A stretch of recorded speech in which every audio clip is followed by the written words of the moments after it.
Hi,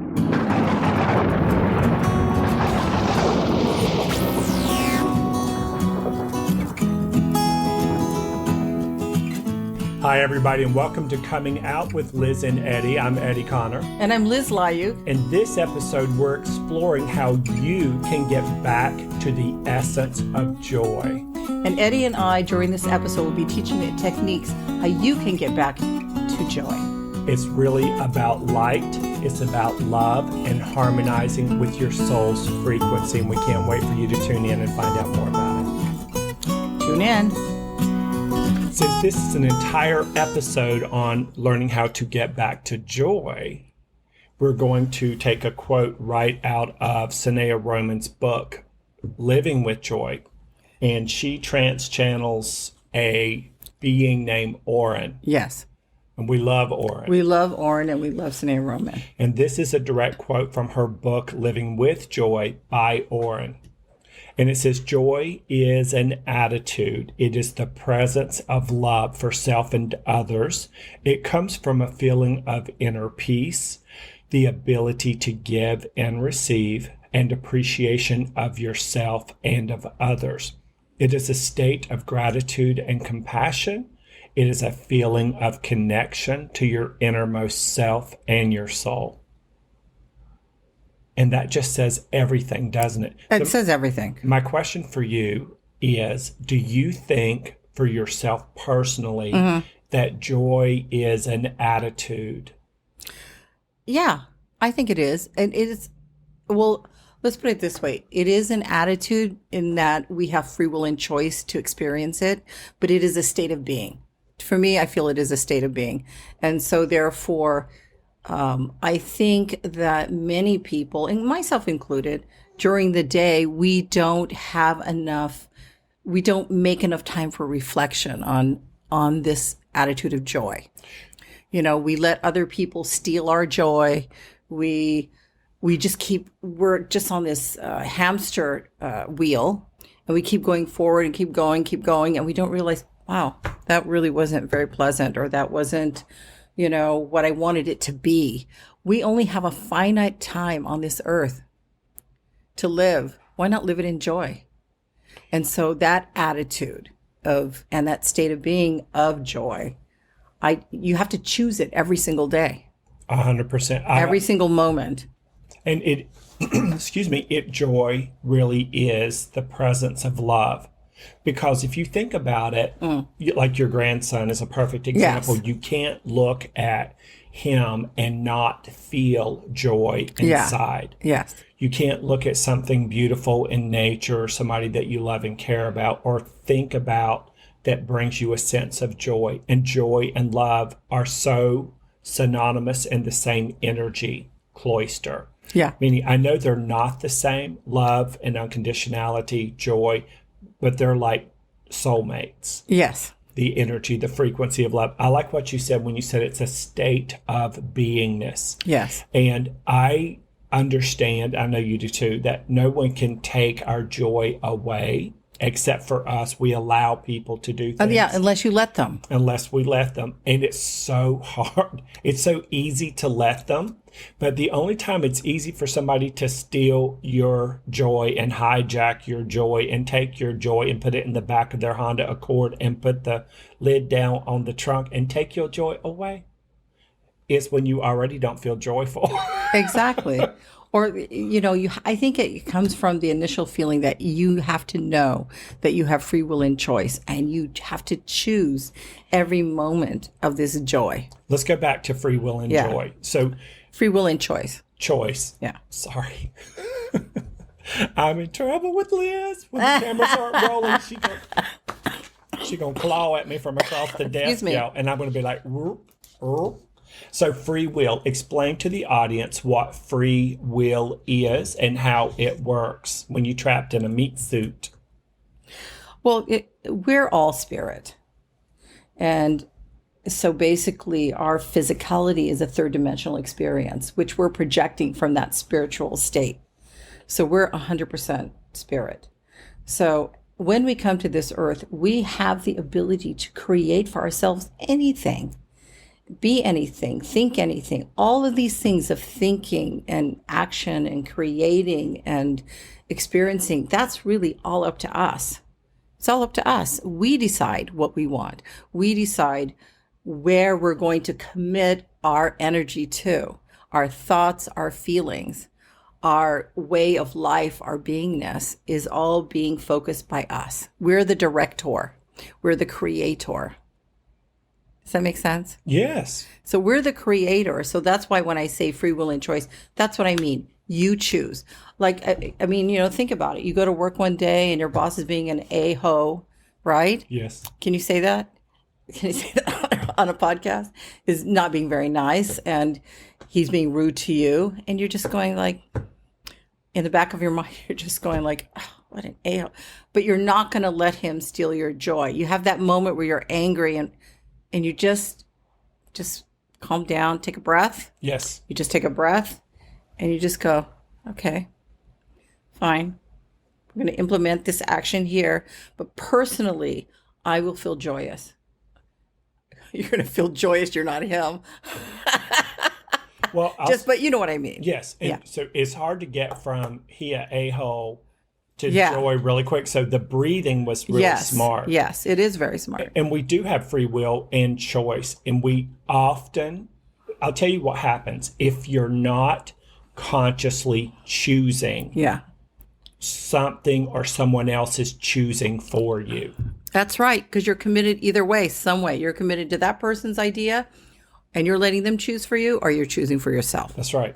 If you're driving down the road listening to the radio, you are letting someone else choose how you're being programmed in that moment. You are choosing. By not choosing, you made a choice to choose. Exactly. So that music is actually influencing how you feel. And or the talk or the mask mandate or what's going on with the fear-demic or the fear economy, and if you're not careful, you will get subconsciously pulled down in a pair of negative cement shoes that are going to drag your ass to the bottom of the river. I mean, I have to admit, like sometimes, I do listen to some R&B and I just want to get into that mood, whatever, right? Right? Yes, girl. And so you want to feel that, and it puts you in that good space because that's part of the tools that we have to help us create a good state of being. Right. What we consider good. Would consider a good state of being. So how far down the rabbit hole of I forgot to choose something that feels good do you go before you stop and flip it and turn on the little Phyllis Hyman? Actually, not very far. I mean, I'm at this point in my life now. I'm in my years and decades. Yes. And that I've been practicing for a long time now. In fact, it's interesting. I was just talking to Eddie last week where I had found some, last week. Probably here. Yeah, no. Where I had been reflecting on some things about myself because we had been talking about how we were at the beginning of the pandemic, what we call the pandemic, and to this point now, and how we've changed. Right? Oh, yeah. Right? Because we've had the time to just reflect and to be. And so therefore I was looking and I found some areas that I was completely surprised I had not ever seen about myself. Interesting. You become the observer and you look and I was taken aback and I'm going, there are these couple areas I need to look at. Oh, there's that anger issue I never knew I had. Do you know what I mean? And so in seeing it is part of the path to healing and peace. Well, seeing it isn't the path. No, part of the path. You see it. It's you acknowledge it. I'm going to smack you. That's why I'm leaning back. Without seeing it, you don't know what you don't know. Right. And then so what I was going to say was once you see it and you become aware of it. Well, yeah. And then if you can be aware of it and be in the giving and receiving or joy or state of being that you were articulating, then it's easier to transmute it and rise above it and let go of the old program and then hold on to the new program. Yeah, you can reframe it. Yeah. Just reframe it. You just reframe it into something positive because and part of what I was saying is that when you acknowledge it, and I'm in agreement with you, once you acknowledge it and you see it, you can't push it away. Yeah. It's better not to push away. A lot of people push these, what we call negative energies away. What happens is when you do that, you make it come back even more. It comes back even more, slapping you in the face, going like, look at me, look at me, look at me. And if you don't look at it, it's going to get bigger. The monster gets bigger. When it had been this small, is now becoming bigger. The monster becomes bigger, and then it will manifest itself into a very harsh crisis, so that you can change. I was just talking to you the other day. What is crisis? Crisis is the opportunity to change so that you can transmute it and transcend. Yes. What the pandemic did for me. Can I see your pen a minute? Yeah. Thank you so much. He doesn't like me clicking. No one does. I know. Thank you, Ebony, for editing that out. That was joy. That was joy. You feel the joy coming from me? Now let me get some mittens for your hands. Where's the cat? Bring in the cat. We need props. I forgot what I was saying. Oh, what the pandemic. What the pandemic helped me become aware of is I have a really good life. And for a moment, I was scared. Yes. I accidentally stayed in a place of fear longer than I normally ever would. Yes. And I was like, the quality of my life, yes, accidentally, this was my cerebral ego mind, the quality of my life is going to go down. Yeah. And then I started worrying and being afraid and scared for everybody I loved. Yeah. And this is going to sound a little morbid, but for a good 2-3 months, I was so grateful my mom and my dad are on the other side. Uh-huh. Because you ain't going to keep me away from the people I love and care about. But that's what was happening during the beginning of it, right? And then I did my deep dive. And I realized, and I'm not going to go down into some kind of little wormhole here, but I realized contradictions everywhere. Sure. Miscommunication everywhere. Mainstream media lies everywhere. Yeah. And a myriad of things. And then it was like, ding, ding, ding, ding. If mainstream media is not going to do anything to empower us in this country or anywhere else in the world, then I have to do something for yourself to get myself back to connection, to choose joy, to be in that state of being, which is who I organically am anyway. And I was through observation, observing the things that I kept seeing and hearing. I was like, I am literally being brainwashed. We're all being brainwashed. Yeah. And then for the first time in my entire life, I started watching podcasts, grassroots things, listening to brand new things I'd never heard. And I was doing it every day, often for 8 hours a day when I wasn't doing sessions. Yeah. And then the light bulb went off. And what every one of them said is, do grassroots. You have to do grassroots. You have to go back to love. You have to go back to joy. You have to go back to passion, electricity, connection to source. What makes you feel alive and vivacious and what makes you feel uplifted, because if it makes you uplifted and happy, it's going to help other people simultaneously. Yeah, exactly. So I forgot to choose the state of being that was joy and got scared. I mean, scared. I thought, I ain't going to say no names because I know better. Certain people that are trillionaires was going to come knocking on my front door with syringes going, you going to get microchip, bitch. And I was like, oh, baby Jesus, please help me. So then I had to get back to centered, back to alignment, back to a joy. So the topic of the show, if you're just tuning in, I'm Eddie Connor. And I'm Liz Lyug. And the title of our podcast is Coming Out, AUT, with Liz and Eddie. And it's about coming out of our spiritual closet, our psychic closet, the paranormal, the metaphysical, law of attraction, supernatural, every bit of it. Because for years we walked around acting like we were cute and act like we were normal people. We ain't normal. Have you seen her? Have you seen him? Have you seen me? We're not normal. And we had to pretend we were. Yeah. And then we came out. Well, I had to come out 3 times. And I had to come out.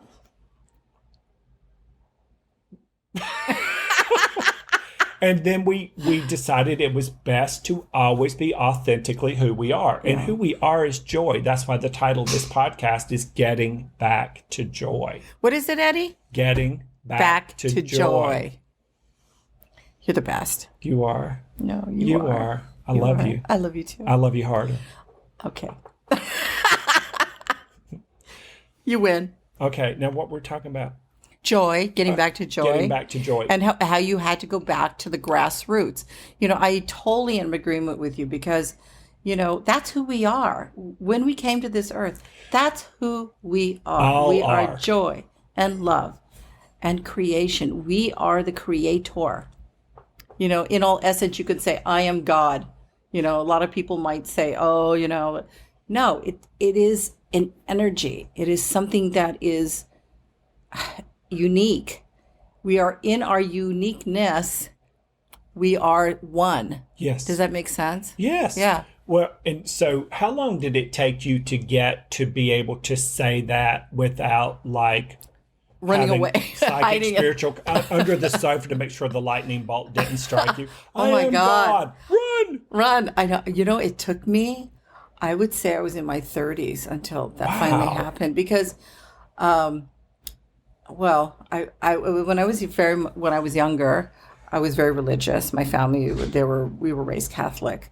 And I think I was the only one in my family that was very, very religious.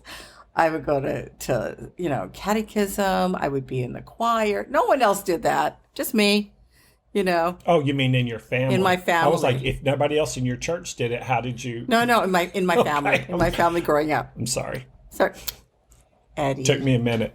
Okay, sorry. I'll be more clear. You were clear. The light bulb over here was just a 20 water. Oh, right now you have to now do LED. No, man. So anyway, So you were doing all the so rituals I was doing and the rest all of of your those family things. Was heathens. not, and I think that when I was in high school, I think I was one of 4 people in our graduating class that we really seriously considered going into the novitiate. And this was the 70s, early 70s, and I'm going okay. My mom goes, "What do you want to do?" And I go, "I don't know. I think I might want to be a novitiate, be a nun, whatever." And I think there was we went to go look and talk to everybody. And then when I realized that there were some other things in my life that I wanted to have family and I wanted to get married and I did want to have a relationship with a man, whatever, because they said, no, you can't get married and you can't do this. I remember it's this is the early 70s. So I said, okay, I guess that's not it. Do you know what I mean? I know what you mean. So, but other than that, I think that was part of the process that I went through. So you were in your 30s when you were able to, because we're affirmation people. That's part of our growth getting to where we are today. So affirmations was I am one with God. Yeah. And God and I are one. And I was in my late 20s, early 30s when I saw Shirley MacLaine's Out on a Limb on VHS tape. Yeah. And that was on an earlier show that we talked about. That's right. She's standing out on the beach in Malibu with a Trance Channel guy there that had a connection to the Pleiades or whatnot. Yeah. And we have to do a whole show just on that. And she was saying, I am one with God. Mm-hmm. She had her arms open. The sun was, on her and everything. And she's saying, I am one with God. He's like, what is it with you and humans? Why do humans have such an issue saying what you are? And she's like, because it's sacrilege, it's, it's inappropriate and all this. He's like, that's your programming. You were trained not to be connected to that which you are. And that's your birthright. Joy, love, and connection. And you being JOYGOD is who you really are. And I was sitting with my best friend, Tim. We were eating pizza and drinking sweet tea in North Carolina. And she was standing on the beach screaming, I am God. And Tim and I, we were freaking out, thought his little rental house was going to get hit by a bolt of lightning. And we hadn't even finished our pizza. You're so funny. So it's like joy is that core essence of that light that we are. So the recognition of that thought vibrates within you from the inside out. And that's what will manifest that state of being. And the reason we have such contradictions about it literally is because we were raised to be nothing. Yeah. And we were raised that there was a large separation. Right. God is there, here.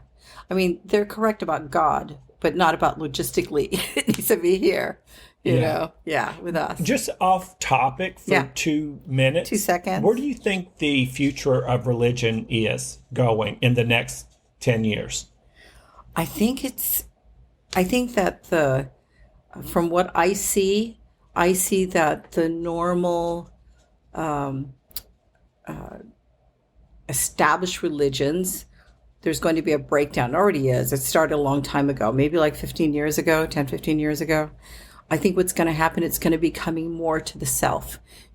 People are now going to wake up, and I think that's happening already, that they are that energy. They are God. God is within them. And they are the ones who are generating this energy and love. We don't need anyone else to go to God for us. We don't have to pay anybody, $100 or tithing or whatever. No, you don't have to do that because you are it already. Yeah. You don't have to prove anything. You are it. So that's how I see it. I see everything is going to be more self-directed. Yes. And more in relationship where everyone will come together in a brotherhood, sisterhood, world global connection, world global community. That's where it's going. That's how it feels. Connection, community, unity. Yeah. Because there's so much segregation within. I grew up in the South, and I mean, that must be like really rigid. 77 Baptist churches in a 4-block period. Why?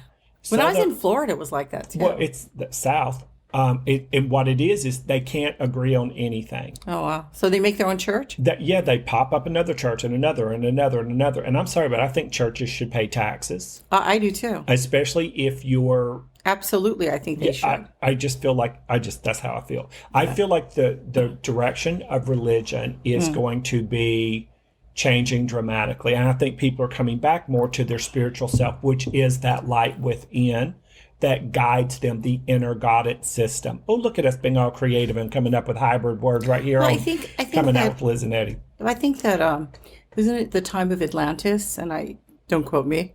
I don't know. For some reason, I recall that reading somewhere that the reason people got together in that timing was so that they can share their energy. They didn't have to do it. It wasn't like a regular but they did it so that they can commune with each other. Yes. And where one is, they say in the Bible, where one is gathered. When 2 or more are gathered in thy name, the energy becomes exponential. Yes, exactly what he said. But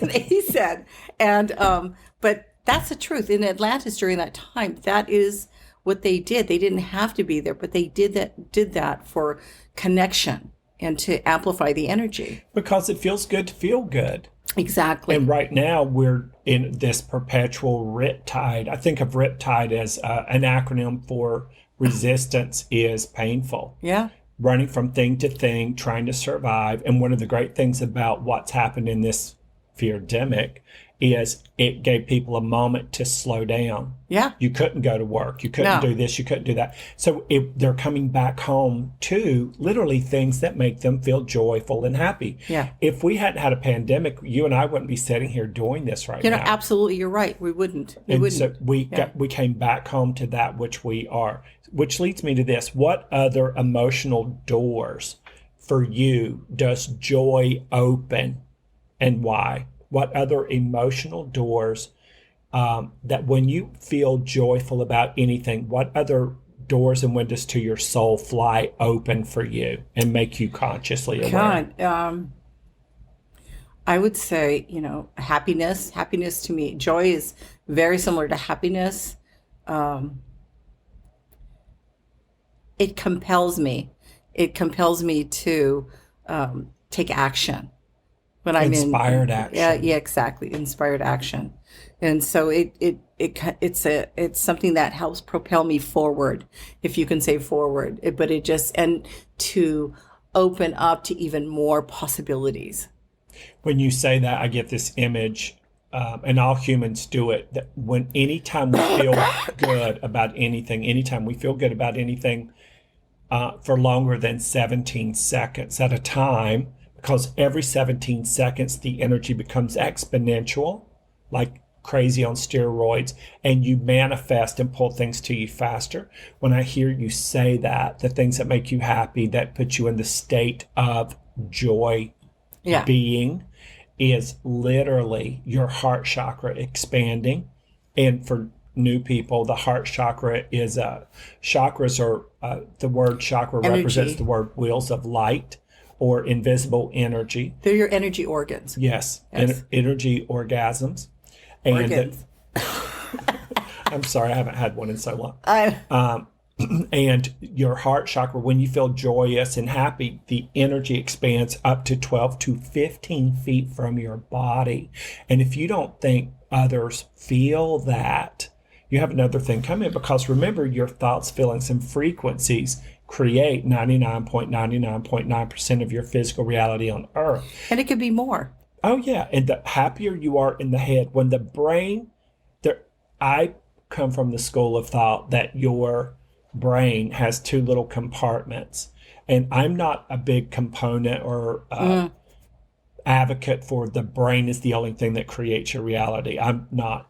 But the right brain is the creative, artistic, intuitive brain. The left brain is the language, mathematical, logistical, intellectual brain. And there's two strong components. Anytime you can get the brain on board with the heart, mind, and the gut brain, you got those four ding, ding, ding, ding things operating for you at the same time. Joy is a state of being that keeps your right brain from fighting with your left brain, because the left brain does not even believe in your right brain. The left brain doesn't believe in daydreaming and make believing and unicorns and mermaids. Well, that's not their function. It isn't. Its function is solid, physical, three-dimensional proof. Period. End of story. And the right brain is like, sit back, bitch, hold my beer, because I'm going to show you what life really is. Okay.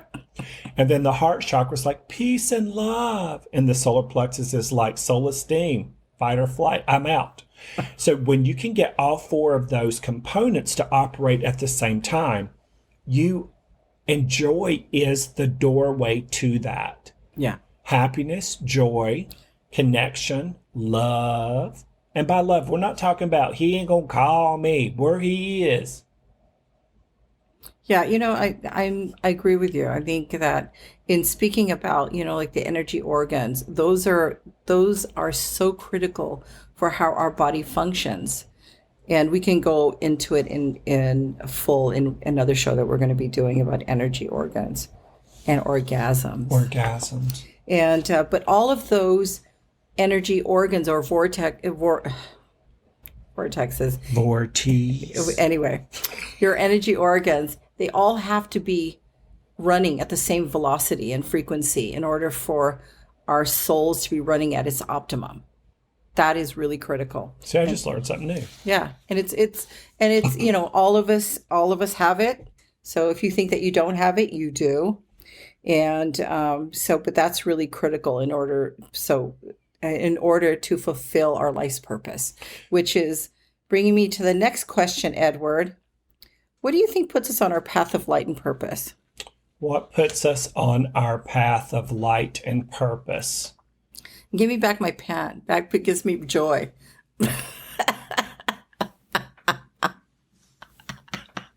Okay. What puts us on our path of light and... It was close. Look at me. Listen, this is how easy it is to get connected from your joy bubble. Okay. But see, you can't take me out of my joy bubble. Exactly. I flung myself out of it at 65 miles an hour. And this is Liz. Which that has no one can create in your experience. Yeah. No one, nothing, not even a pandemic. Yeah.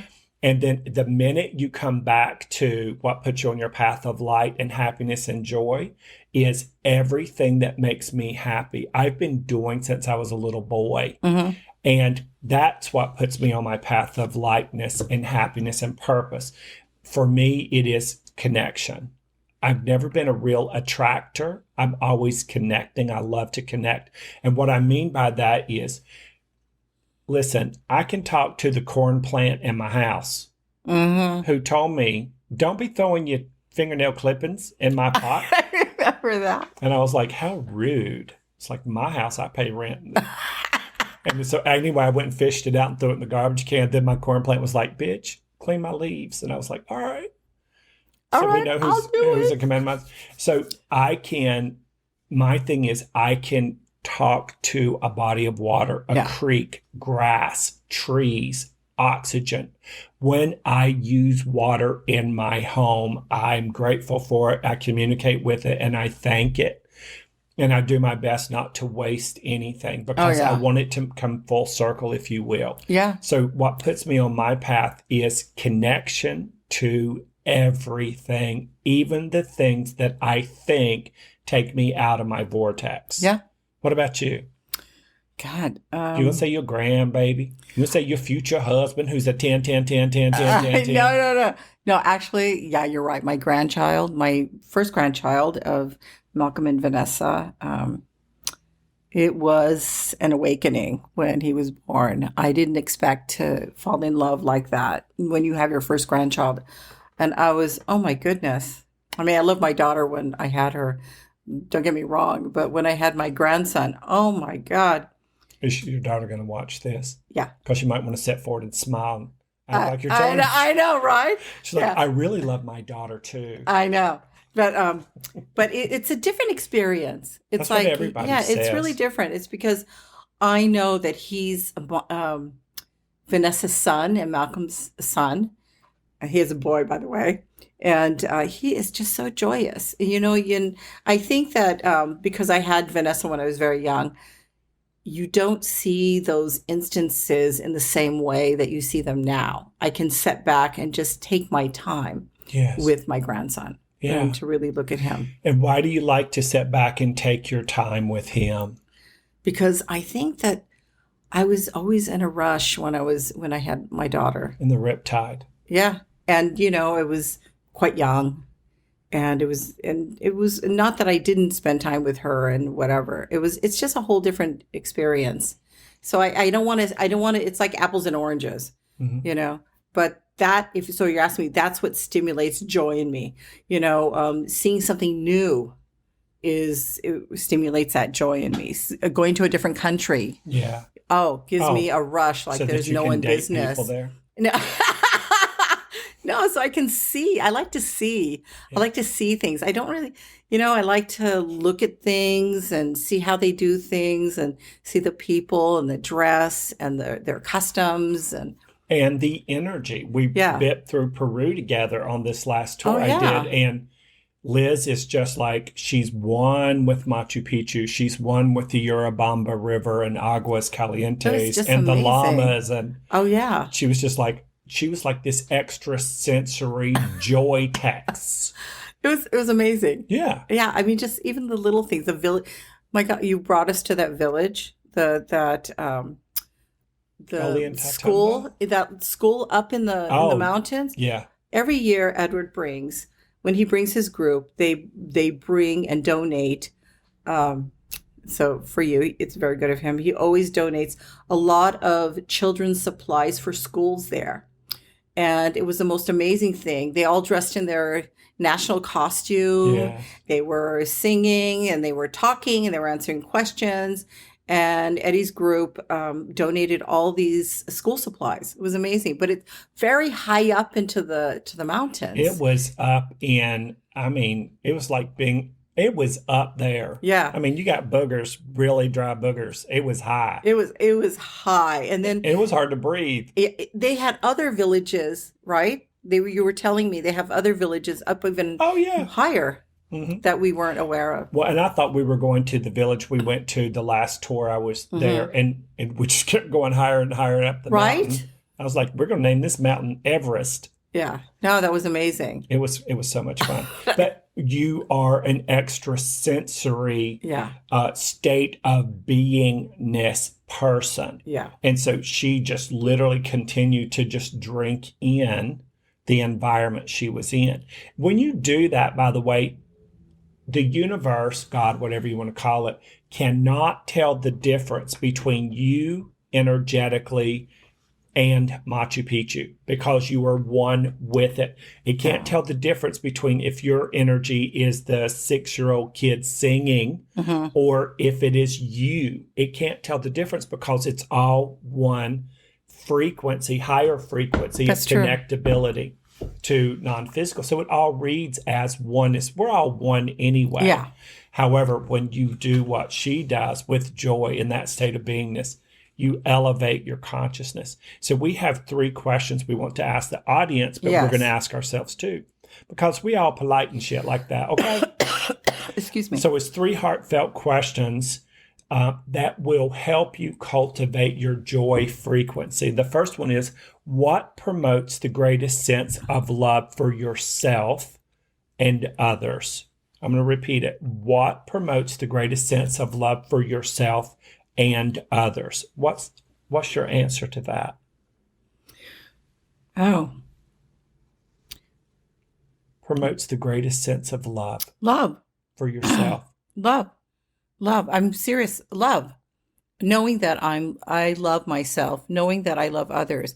I love me. Knowing that I bring that energy of love is what helps promote that in myself and others. Good. So now describe how that love feels for you internally.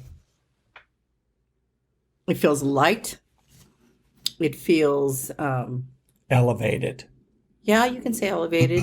Expansive. There you go. It's expansive. It is freeing. There is no boundary. I feel there's no boundary. Look at you. That's it. That's what it is. Job. So there's 3. What does it do for you? Love. Yeah. No, I'm joking.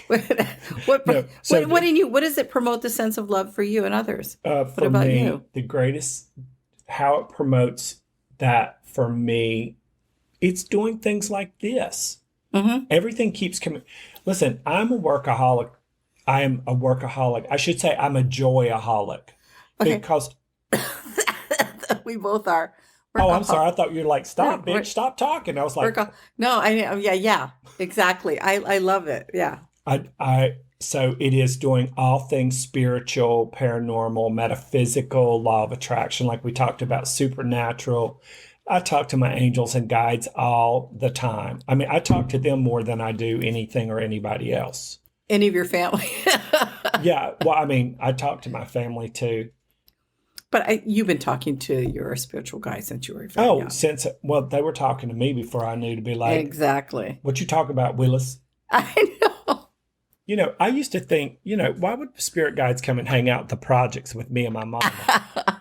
But they do. They do. They don't discriminate, child. No, they don't. Mm-mm. And they love you.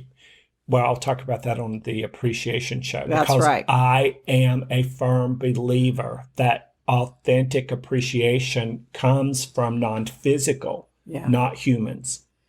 And the more imbued you are and connected and aligned to your soul essence you are, the more of a kind person, appreciative person, grateful person you are on the earth plane. I really believe that that level of gratitude and that level of kindness is a soul attribute. I'm going to call that soul-authentic kindness, but that's with my inner God system. But we're all I'm going to keep talking so you can't talk. There are all souls. I know you knew this. I knew it. No, it's because he knows I know that I'm going to say something. It's because I know you believe, I totally am in agreement with you, but I really believe that not only does it come from non-physical, because we are spiritual beings, again, experiencing a physical world.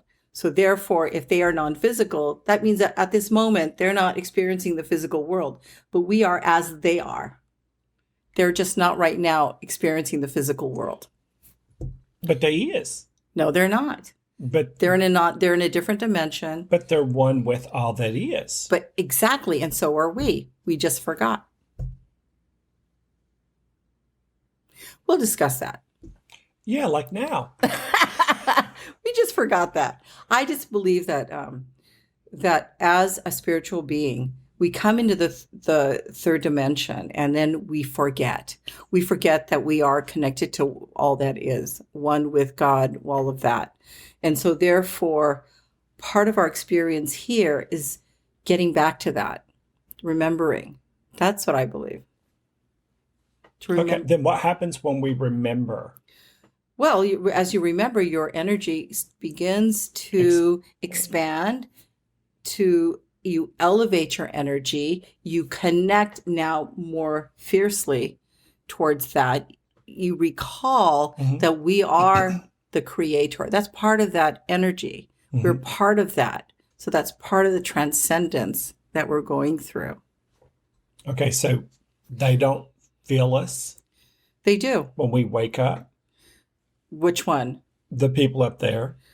Who's up there? The non-physical, pure But they're positive not up beings there. of They're light. down. They're with us. I know. But It's you a know what I mean. It's a metaphor. Oh, okay. I'm So sorry. meaning the invisible world Okay, is you're right. It's just a bandwidth. Oh, I see. Like I see. AM, FM, and Wi-Fi. Okay, I gotcha. And Victrola. I got you. I'm a little scared right now. That means you're gonna cut me when we say the end. No, I agree. It's fine. Really, for real. Edward, I get it. I get what you're saying. Okay. Okay. Thank you. Just whatever. All right. Mm-hmm. So 3 heartfelt questions to cultivate your joy frequency. No one can take me from my joy. No one can take me from my joy. No one can take me from my joy. What brings you inner peace and appreciation? Oh, connection, communication to friends and family and to nature, to the world. That's what connection. Good. All of the world or just parts of it that are pretty? All of it. Isn't it all of it the same? You are me and I am you. Do you know what I mean? Mm-hmm. So, yeah. So even though some things are not so pretty. Why are you looking at me? Because you're sitting across from me. Okay, girl. Okay, I'll bring the cat up here. Okay. No, you won't. But yeah, even the things that are not so pretty, there is a beauty in them. I genuinely do believe that. Oh, yeah. I mean, yeah, I do too. And go ahead. And number 3, what connects you to your innermost self? What connects you to your innermost sense of joy? I get this visual of my hand just going like, What's happening? Innermost sense of joy. going down. Yep. Innermost sense of joy. Okay. What connects my innermost self? Oh. It's a feeling. I just think it's a feeling. It's a feeling and a state of being that I'm at peace. So peace. You can say peace. Peace. Peace. I love peace. I like peace. And I like a piece of pie. I like a piece of pizza with my piece of cake. Our piece of donut. No, you can't have a piece of donut. You have to have a whole donut. donut. That's right. Yeah. But yeah, peace. I think peace would be important to me. What about you? What connects me to my Innermost self, your joyous self. Beauty. Beauty. Oh yeah, that's a good one. I love beauty. Mm-hmm. Beauty. Beauty. I love beauty. Acts of kindness. Yes. Laughter for sure. Oh, for sure. Anyone who is laughing sincerely, or they're laughing so hard they can't catch their breath. Oh yeah, and they're snorting and then their eyes guffawing. are watering, Yeah. and then they're literally holding their stomach. Yeah. That always connects me right in. Anything in nature that feels like a miracle, and to me, everything in nature is a miracle. Yeah. I was walking around the neighborhood the other day, Mm-hmm. and there's a little flower that came through the sidewalk. That's a miracle. And I was like, goodness gracious. And I talked to that thing for a whole block. But see, you're probably asking yourself, walking around, like, did you ask yourself, like, what in God's nature made that flower, nature, burst through that concrete and express itself? No, I didn't think to ask that. Oh, but just the power of nature, right? Yeah, I was just like, you are so pretty. Oh. You are so beautiful. And that flower, like a block and a half up, was like, leave me alone. And I was Stop like, stalking me. yeah, stop. I'm going to leave. So I walked back, and sure enough, it had left. You're so funny. I think somebody just pulled it up. I think so too. Yeah, but it was beautiful. Those are the things that connect me. Also, aesthetically pleasing things where someone took, 2 paper clips, a bobby pin, a beer can, and a little pile of chicken poo-poo, and then turned it into a Christmas tree with garland and a wreath with angels shooting out of it with the perfect amount of lights on the tree. Yeah. So anything that's got conscious, deliberate intention in it, that they took it from cow pie to gorgeous that quick. Oh, I love that. I love that too. It's amazing. Well, you're a visual artist anyway. Hey. So if you're just tuning in, you're literally tuning into Coming Out with Liz and Eddie. I am Eddie Connor. And I'm Liz Layu. The title of this podcast is Getting Back to Joy. Not my neighbor Joy, who used to grow up with me in the trailer park, who was a whore, honey. But actual joy, Joy. It's a state of consciousness. Now, people liked her. And a state of being. Well, that's right. $10.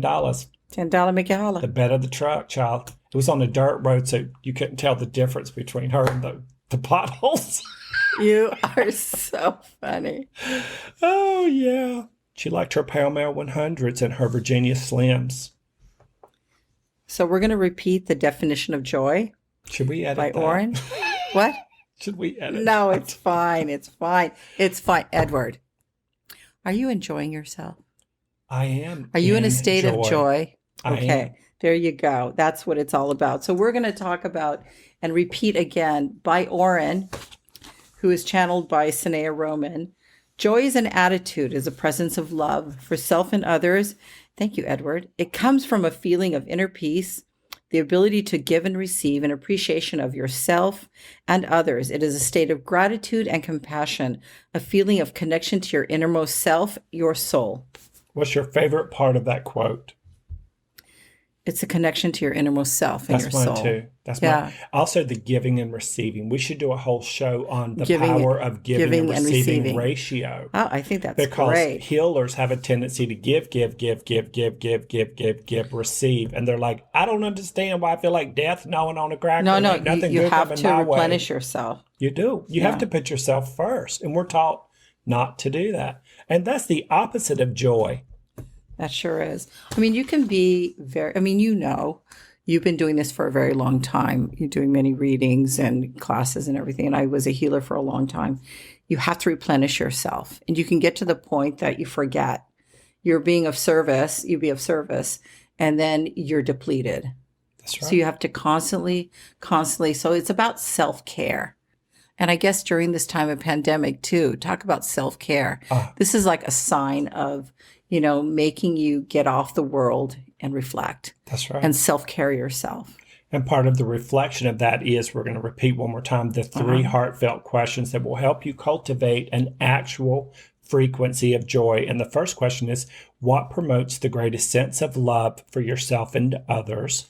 The second question is, what brings you inner peace and appreciation for yourself and others? You see the theme here. We're asking about you first and then others. And the third question is, what connects you to your innermost self and then your joyous self and then to others?